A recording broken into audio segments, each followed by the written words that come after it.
ঈদটা বছরে দুইটা ঈদ আসে, বছরে দুইটা ঈদ আসে, বাবা মার সাথে ঈদটা করার মজাই হলো আলাদা। যে আমি ফুল ফ্যামিলি নিয়ে ঢাকায় থাকি, কষ্ট হলে বাড়িতে যাইতে হবে, কারণ বছরে দুইটা ঈদ থাকে, বাবা মা বৃদ্ধা হয়ে গেছে, ওদের সাথে ঈদ করাটার মজাটা হলো আলাদা। আর বিশেষ করে বাবা মা কাছে পেলে অনেক ঈদটারে অনেক আনন্দ ফিল করে। আর আমি বিশেষ করে যখন ট্রেন চালু হয়েছে আমি ট্রেনের ভিতরে যাতায়াত করি, কারণ ট্রেনের ভিতরে কোনো গরম নাই এবং যাতায়াত অনেক ভালো লাগে রাস্তা। আর বাজে গেলে তো অনেক যানজটের মধ্যে সময় কাটা লাগে, অতএব ট্রেনে যাতায়াত করি। ট্রেন যাত্রাটা আমার জন্য নিরাপদ এবং ঈদের আগের দিন যাচ্ছি, ভালো লাগতেছে। পরিবারের সঙ্গে ঈদ করব, কুড়িগ্রাম যাব। মানে অপেক্ষার পালা খুব একটা বেশি না, তো আমেজ বেশ ভালো লাগছে, ভালো লাগছে।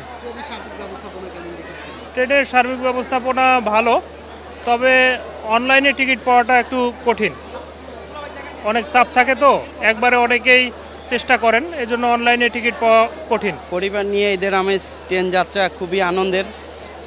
আমরা সবাই একসাথে যাচ্ছি। এখন ট্রেনের শিডিউলের সামান্য কিছু পরিবর্তন দেখা যাচ্ছে। আর এই ক্ষেত্রে এই ঈদের যে চাপ, কর্তৃপক্ষের কাছে মানে আবেদনটা থাকবে এইরকম যে আসলে এই ঈদের বিশেষ চাপে বিশেষ ট্রেন সংখ্যা বৃদ্ধি করলে ভালো হয় আর কি।